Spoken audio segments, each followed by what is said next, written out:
11th class JAC board term 2 परीक्षा 2022 के लिए जेसीईआरटी द्वारा मॉडल प्रश्न पत्र जारी किया गया है। हम लोग देखते हैं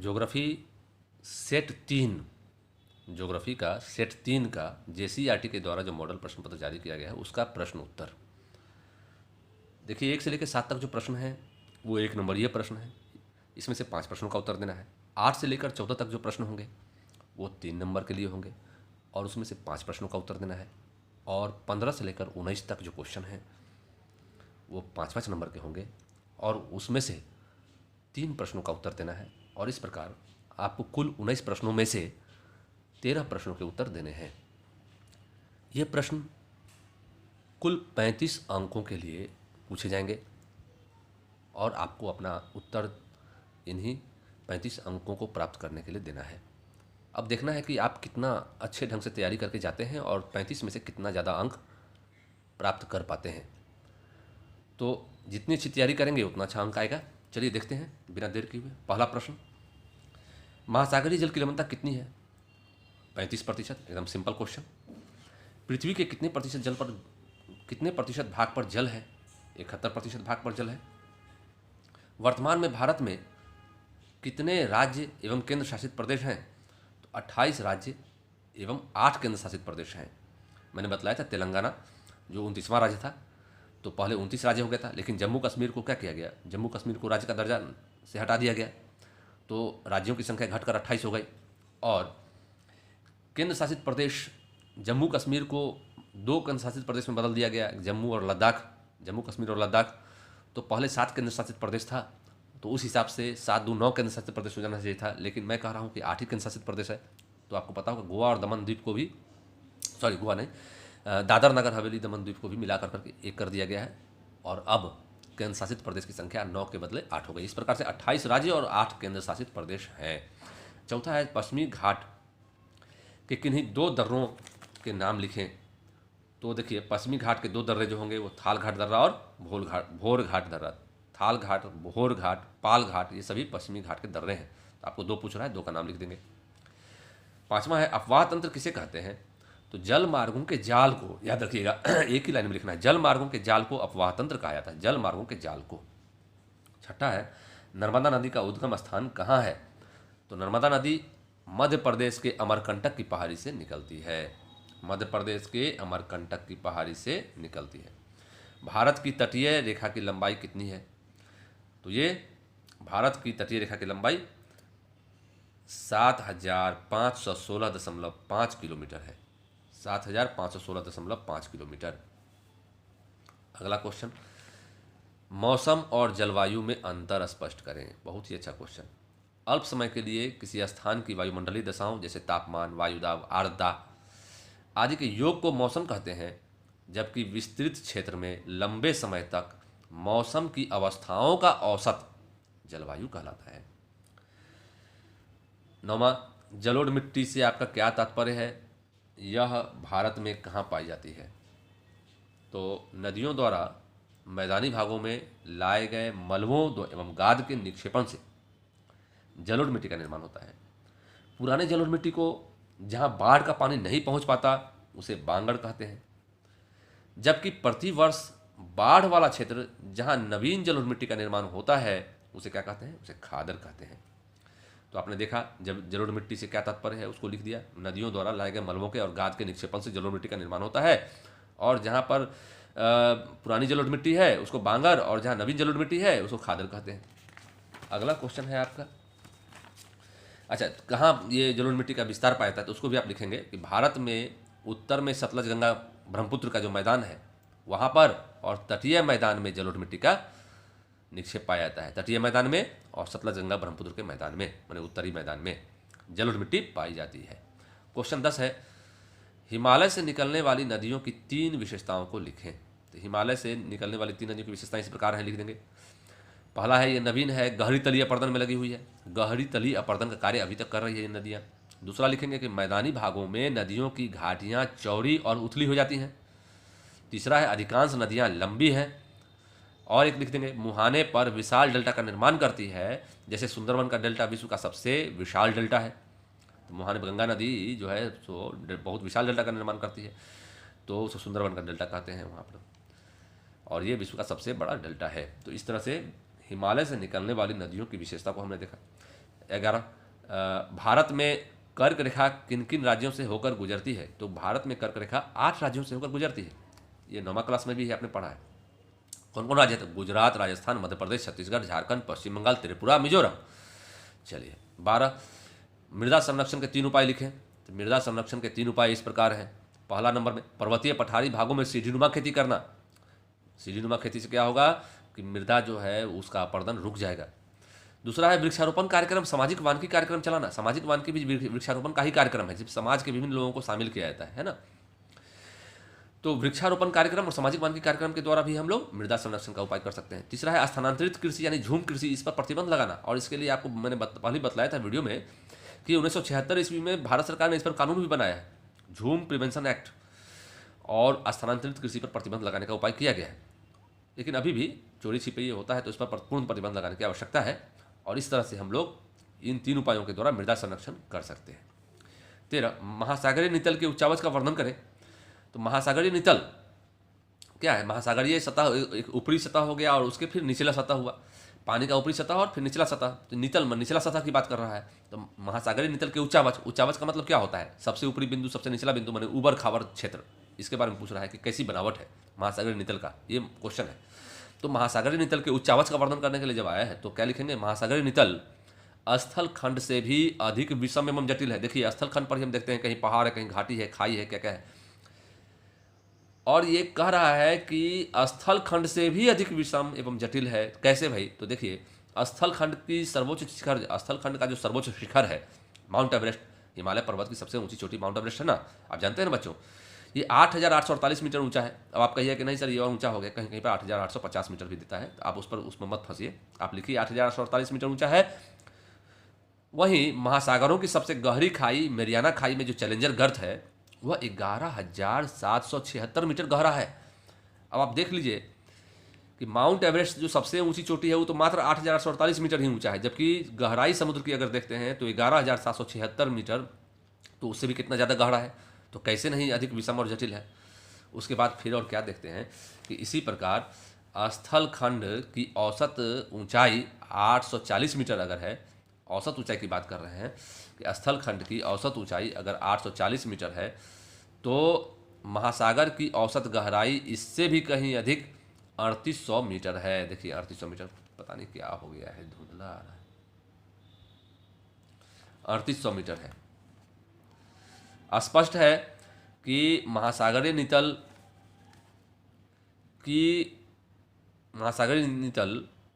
का अधिकांश भाग सागरीय सतह के नीचे 3 से 6 किलोमीटर के मध्य विस्तृत है। मतलब 3 से 6 किलोमीटर की गहराई तक, ऊपरी सतह से निचला जो सतह है वो 3 से 6 किलोमीटर तक नीचे है, तो कितना ज़्यादा विषम और जटिल है। तो ये हो गया, आपको लिखना है इस तरह से महासागरीय नितल की उच्चावच का वर्णन करने के लिए आएगा। 3 नंबर का ये प्रश्न था। अगला है लाल मिट्टी की विशेषताओं का वर्णन करें। देखिए लाल मिट्टी की विशेषता पूछ रहा है, तो लाल मिट्टी में उपस्थित लौह ऑक्साइड के कारण से, देखिए लाल मिट्टी का रंग लाल क्यों होता है? तो लाल मिट्टी का रंग लाल इसलिए होता है कि लौह ऑक्साइड की उपस्थिति के कारण से इसका रंग लाल होता है। यदि लौह ऑक्साइड की मात्रा कम हो जाती है तो इसका रंग पीला हो जाता है। अगर लौह ऑक्साइड कम हो जाए तो इसका रंग क्या हो जाएगा? पीला हो जाएगा। महीन कणों वाली लाल मिट्टी उर्वर, जबकि उच्च भूमि पर मिलने वाली मोटे कणों की मिट्टी अनुर्वर होती है। दूसरी विशेषता हो गई। तीसरी है इस मिट्टी में जीवाश्म या जीवांश, जीवांश जिसको हम लोग ह्यूमस बोलते हैं, ह्यूमस, नाइट्रोजन, फास्फोरस, इन सभी चीज़ों की कमी होती है। तो ये हो गया आपको 3 विशेषता, नाइट्रोजन, ह्यूमस, फास्फोरस, ये सभी कमी हो गई। महीन कणों वाली मिट्टी उर्वर, उच्च भूमि पर मिलने वाली मिट्टी मोटे कणों वाली अनुर्वर, लौह ऑक्साइड की उपस्थिति के कारण रंग लाल, अगर कम हो जाए तो रंग पीला। ये सब विशेषता आपने देखा लाल मिट्टी की। 15 है हिमालय अपवाह तंत्र एवं प्रायद्वीपीय अपवाह तंत्र में अंतर, कोई 5 अंतर बताएं। इस पिछले सेट में भी हमने देखा था, देखिए क्या क्या अंतर है। उत्तर भारतीय नदी और या हिमालय वाली नदी और प्रायद्वीपीय नदी। देखिए हिमालय से बहने वाली जो नदी है सदावाहिनी नदी है। सदावाहिनी कहने का मतलब होता है कि वर्ष भर जल से भरी हुई रहती है, पूर्ण रहती है। जबकि प्रायद्वीपीय नदी क्या है? ये मौसमी है, यानी मानसूनी वर्षा पर निर्भर करती है।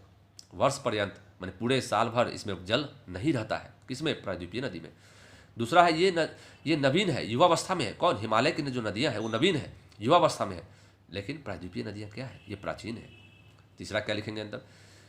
हिमालय की जो नदियाँ हैं ये गहरे तलीय पर्दन में लगी, चूँकि युवा है तो गहरा तलीय पर्दन कार्य में लगी हुई है, जबकि प्राचीन होने के कारण से वृद्ध हो चुकी है प्रायद्वीपीय नदियाँ, इसलिए अब शक्ति घट गया इसका, तो तलीय पर्दन कार्य अब इसका समाप्त हो चुका है, यानी गहरी तलीय पर्दन कार्य नहीं कर रही है। चौथा अंतर लिखेंगे, हिमालय की नदियाँ हिमालय से निकलती है, जबकि प्रायद्वीपीय नदियाँ कहाँ से निकलती है? ये अरावली, पश्चिमी घाट, सतपुरा, महादेव, मैकाल आदि की पहाड़ियों से निकलती है। पांचवा अंतर दे देंगे, यह विशाल अपवाह क्षेत्र है। किसका विशाल? हिमालय से हिमालय जो नदियाँ निकलती, हिमालय से निकलने वाली जो नदियाँ हैं उसका विशाल क्षेत्र, उसका जो अपवाह क्षेत्र है या अपवाह तंत्र जो है विशाल है, जबकि प्रायद्वीपीय नदियों का अपवाह तंत्र या अपवाह क्षेत्र छोटा होता है। एक और अंतर आप लिख दीजिए, हिमालय से निकलने वाली अधिकांश नदियाँ बहुत लंबी होती है, जबकि यहाँ की जो नदियाँ हैं छोटी होती है। यहाँ प्रायद्वीपीय नदियों में भी सबसे जो लंबी नदी मानी जाती है गोदावरी नदी, वह भी मात्र 1465 किलोमीटर लंबी है मात्र। उसके बाद आप देख लीजिए, एक अंतर और दीजिएगा कि हिमालय से निकलने वाली नदियों के कुछ नाम हैं इस प्रकार, गंगा, सिंधु, ब्रह्मपुत्र आदि प्रमुख नदियाँ हैं, जबकि प्रायद्वीपीय नदियों का नाम आप देख सकते हैं गोदावरी, महानदी, कृष्णा, कावेरी, नर्मदा, ताप्ती आदि प्रमुख नदियाँ हैं। तो ये हो गया आपका हिमालय अपवाह तंत्र और प्रायद्वीपीय अपवाह तंत्र में अंतर। अगला क्वेश्चन है 16 नंबर, भारतीय जलवायु की मुख्य विशेषताओं का वर्णन कीजिए। देखिए, लंबे समयावधि पहले लिखेंगे, पहले जलवायु की परिभाषा दे देंगे। यहाँ पर बोल रहा है कि भारतीय जलवायु की मुख्य विशेषताओं का वर्णन करने के लिए पूछ रहा है, तो पहले इसमें लिख देंगे कि लंबी समयावधि मतलब 50 वर्ष या उससे भी अधिक समय में धरातल के विस्तृत क्षेत्र की औसत मौसमीय दशाओं को हम लोग जलवायु कहते हैं। लंबी समयावधि में धरातल के विस्तृत क्षेत्र की औसत मौसमीय दशाओं को जलवायु कहा जाता है। भारतीय जलवायु की मुख्य विशेषताएं इस प्रकार हैं, तब हम लोग उसको लिखेंगे कि यहाँ जलवायु संबंधी बहुत अधिक विषमताएं मिलती हैं। कहाँ पर? भारत में जलवायु संबंधी बहुत अधिक विषमताएं मिलती हैं। कारण क्या है इसका? तो कारण है कि यहाँ पर पर्वत, पठार, मैदान, इसका वितरण बहुत विषम है। इसमें आप देख लीजिए कि भारत के बीचों बीच कर्क रेखा गुजरती है, तो कर्क रेखा के दक्षिण में उष्णकटिबंधीय मानसूनी जलवायु पाई जाती है, जबकि उत्तर में शीतोष्णकटिबंधीय जलवायु पाई जाती है। एक तरफ कहीं पर हिमालय पर्वतमाला है उत्तर भारत में, तो कहीं पर उत्तरी भारत में मैदानी क्षेत्र है, तो कहीं पर दक्षिण भारत में प्रायद्वीपीय पठारी क्षेत्र है, तट में मैदान है, कहीं द्वीप समूह है। तो स्थल की जो विषमता है, स्थल भाग में जो बहुत ज़्यादा विषमता पाई जाती है, उसका प्रभाव जलवायु पर भी पड़ता है, और इस तरह से हम देखते हैं कि जलवायु संबंधी बहुत अधिक विषमताएं देखने के लिए मिलती है। ये पहली विशेषता हो गई भारतीय जलवायु की। दूसरी विशेषता में आप लिखेंगे कि वर्ष के अधिकांश समय में गर्मी अधिक पड़ने के कारण यहाँ की जलवायु को उष्णकटिबंधीय मानसूनी जलवायु कहा जाता है। देखिए, भारत की जलवायु को उष्णकटिबंधीय मानसूनी जलवायु कहा जाता है। उष्णकटिबंधीय मानसूनी जलवायु कहा जाता है। तीसरा में लिखेंगे, वर्ष में मौसम परिवर्तन के साथ वायु की दिशा में परिवर्तन। देखिए, मौसम परिवर्तन के साथ वायु की दिशा में भी परिवर्तन हो जाता है। यह भारतीय जलवायु की प्रमुख विशेषता है। वायु की दिशा ठीक उल्टी हो जाती है, ये भारतीय जलवायु की प्रमुख विशेषता है। तो वर्ष में मौसम परिवर्तन के साथ क्या होता है? वायु की दिशा भी परिवर्तित हो जाती है। ये बहुत प्रमुख विशेषता होती है। उसके बाद फिर आप लिखेंगे कि इन्हें मानसूनी हवा कहा जाता है। मानसूनी का मौसम ही होता है मौसमी हवा, जिसमें हवा का विपरीत विलोम हो जाना, व्युत्क्रमण हो जाना। हवा का व्युत्क्रमण मतलब हवा ठीक उलट जाना, इसी को मानसूनी हवा कहते हैं, और ये भारतीय जलवायु की प्रमुख विशेषता है। शीत ऋतु में ये हवाएं स्थल से जल की ओर, देखिए शीत ऋतु में, ठंडा ऋतु में क्या होता है? ठंडा ऋतु में हवा जो है वो स्थल से जल की ओर बहती है। क्यों? इसका कारण क्या है? क्योंकि स्थल जो है वो उच्च दाब का केंद्र बन जाता है, वायु दाब उच्च हो जाती है स्थल में, और सागरीय तल हिंद महासागर में उच्च वायु दाब जो है वो घट जाता है, निम्न वायु दाब का क्षेत्र बन जाता है। और इस कारण से शीत ऋतु में जो हवा है वह स्थल से जल की ओर उत्तर पूर्व से दक्षिण पश्चिम दिशा में प्रवाहित होती है। ये हवाएं दक्षिण पश्चिम दिशा में, उत्तर पूर्व से दक्षिण पश्चिम दिशा में प्रवाहित होती है। ये हवाएं क्या है? शुष्क होती है, चूंकि स्थल से चलती है तो स्थल में नमी की कमी होगी, नमी कहाँ से आएगा? तो शुष्क होती है, तो इसे शीत ऋतु में वर्षा नहीं होती है, ये वर्षा विहीन रह जाती है। लेकिन आपको पता होगा दक्षिण भारत में कोरोमंडल तट है, वहाँ पर उत्तर पूर्वी मानसून से वर्षा होती है। क्यों? क्योंकि जब ये उत्तर पूर्व से दक्षिण पश्चिम दिशा की ओर मुड़ती है तो बंगाल की खाड़ी के ऊपर से गुजरती है और कुछ नमी धारण कर लेती है, माने आर्द्रता ग्रहण कर लेती है, और इन्हें उत्तर पूर्वी मानसून कहते हैं और इसे कोरोमंडल तट पर वर्षा होती है। ये तीसरी विशेषता हो गई भारतीय जलवायु की। चौथी विशेषता में हम लिखेंगे ग्रीष्म ऋतु में हवा की दिशा उलट जाती है। अब गर्मी में क्या होता है कि अब हिंद महासागर से स्थल की ओर दक्षिण पश्चिम से उत्तर पूर्व दिशा में हवाएं बहने लगती हैं। तो दक्षिण पश्चिम से उत्तर पूर्व दिशा में जब हवाएं बहने लगती हैं तो इन्हें दक्षिण पश्चिम मानसून कहा जाता है। और चूंकि हिंद महासागर से माने सागर से आती है तो इस कारण से इसमें पर्याप्त आर्द्रता यानी नमी विद्यमान रहती है, जिससे ग्रीष्म ऋतु के उत्तरार्ध में देश में वर्षा काल होता है, माने वर्षा होती है। ये चौथी विशेषता।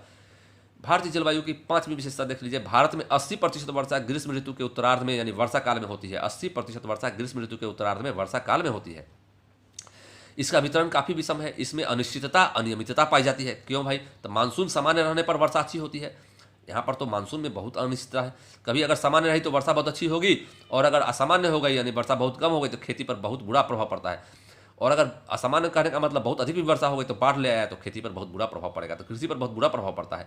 एक ही साथ देश के एक भाग में बाढ़ है तो दूसरे भाग में सूखा देखा जाता है। किसान मानसून के साथ जुआ खेलता है क्योंकि सभी जगह सिंचाई की पर्याप्त व्यवस्था नहीं हुई है। किसान जो है वह मानसूनी वर्षा पर निर्भर करती है, और मानसूनी वर्षा खुद अनिश्चित और अनियमित है, तो किसान चूंकि मानसून पर निर्भर करता है इसलिए किसान मानसून के साथ जुआ खेलता है। तो ये हो गई विशेषता एक। और छठी विशेषता, जलवायु के अंतर्गत भारत को 4 ऋतुओं में बांटा गया है। कौन कौन? शीत ऋतु, ग्रीष्म ऋतु, वर्षा ऋतु और शरद ऋतु में बांटा गया है। चलिए अब क्वेश्चन नंबर 17 देख लेते हैं। 17, अब हम लोग समाप्ति की ओर बढ़ रहे हैं। काली मिट्टी किसे कहते हैं? तो इसके अंतर्गत देखिए, थोड़ा सा इसमें धुंधला आ रहा है, लेकिन आपको पढ़ाई पर ध्यान देना, मेरी बातों को ध्यान से सुनिएगा, बाकी तो आप समझ ही लीजिएगा बात को। काली मिट्टी किसे कहते हैं? इसके निर्माण एवं विशेषता का वर्णन करने के लिए पूछ रहा है। तो काली मिट्टी किसे कहते हैं? तो वैसी मिट्टी जिसका रंग काला होता है उसे काली मिट्टी कहते हैं। साफ लिखिएगा इस तरह से। इसे रेगुर मिट्टी भी कहते हैं। इसमें कपास की अच्छी खेती होने के कारण से इसे कपासी मिट्टी भी कहते हैं। देखिए, इस मिट्टी में कपास की अच्छी खेती होती है, इसी कारण से इसको कपासी मिट्टी भी कहते हैं। अब देखिए, टिटानीफेरस मैग्नेटाइट यौगिक है एक, टिटानीफेरस मैग्नेटाइट यौगिक, इसकी उपस्थिति के कारण से इसका रंग काला होता है। रंग काला होने के कारण भी बतला दिया है। ये बहुत ही अच्छा उत्तर आपको मिल रहा है। अच्छा, ज्वालामुखी विस्फोट के बाद मैग्मा पदार्थ के फैलाव एवं जमाव से इसका निर्माण हुआ है। निर्माण कैसे हुआ पूछा क्वेश्चन। तो ज्वालामुखी विस्फोट के बाद मैग्मा पदार्थ के फैलाव और जमाव से इसका निर्माण हुआ है। कहाँ कहाँ पाई जाती है इसको भी पूछ रहा है। तो दक्कन ट्रैप की मिट्टी का निर्माण इसी प्रकार हुआ है। तमिलनाडु की काली मिट्टी लौह युक्त चट्टानों से बनी है। तमिलनाडु की जो काली मिट्टी है वो लौह युक्त चट्टानों से बनी है। तो दक्कन ट्रैप में भी पाई जाती है और तमिलनाडु में भी पाई जाती है। अब इसकी विशेषता पूछ रहा है, तो इसमें लिखेंगे लंबे समय तक नमी धारण करने की पर्याप्त क्षमता होती है। किस मिट्टी में? काली मिट्टी में। दूसरा विशेषता, ग्रीष्म काल में सूखने पर सिकुड़ जाती है।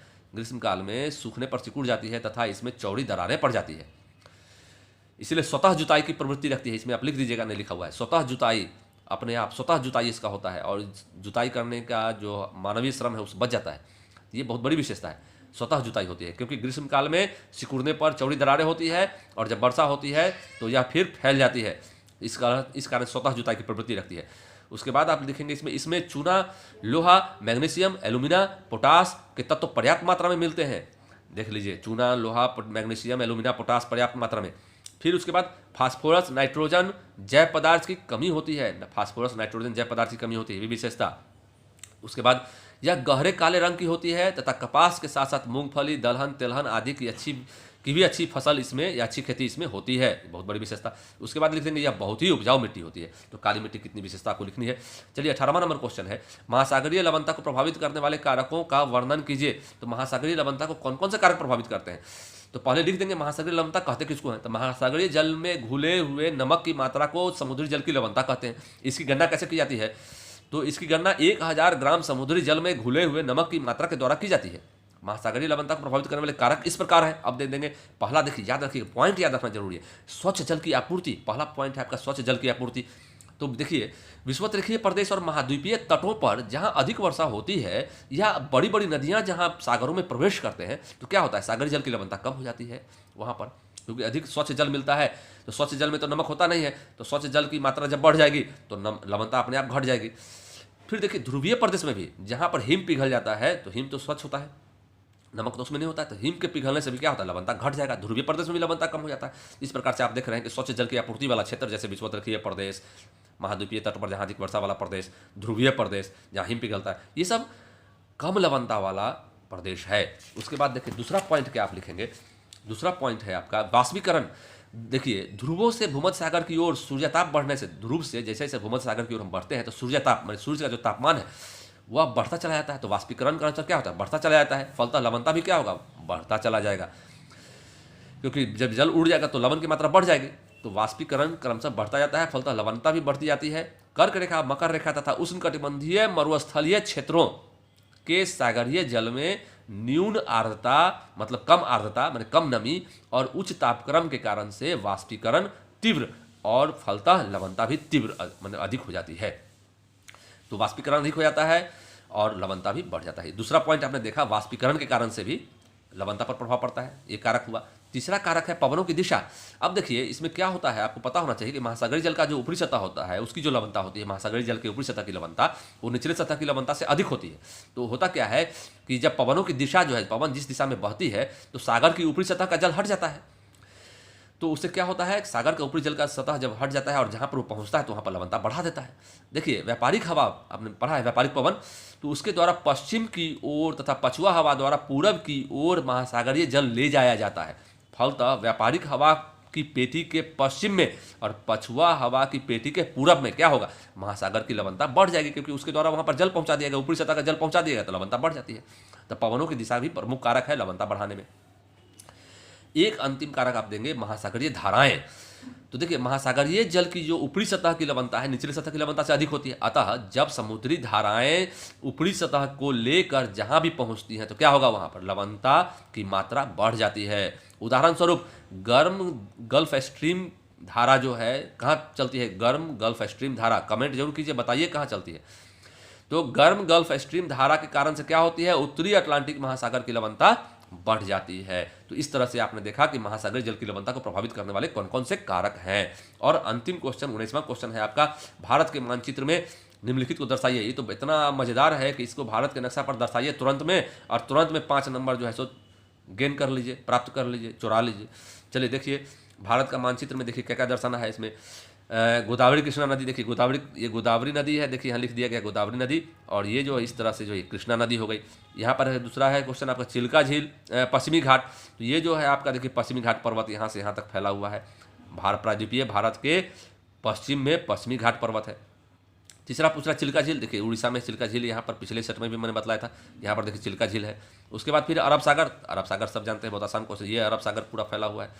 कच्छ की खाड़ी, देखिए गुजरात में कच्छ की खाड़ी है, कच्छ की खाड़ी यहाँ पर है, देखिए यहाँ पर जो भाग दिखाई पड़े कच्छ की खाड़ी है। इस तरह से आपको नक्शा का भी ज्ञान हो गया, और कोशिश कीजिएगा तो मानचित्र में बहुत आसानी से आप नंबर उठा सकते हैं। चलिए वीडियो देखने के लिए बहुत बहुत धन्यवाद। फिर मिलते हैं हम लोग अगले वीडियो में, फिर मिलते हैं अगले सेट के साथ। चलिए बहुत बहुत धन्यवाद।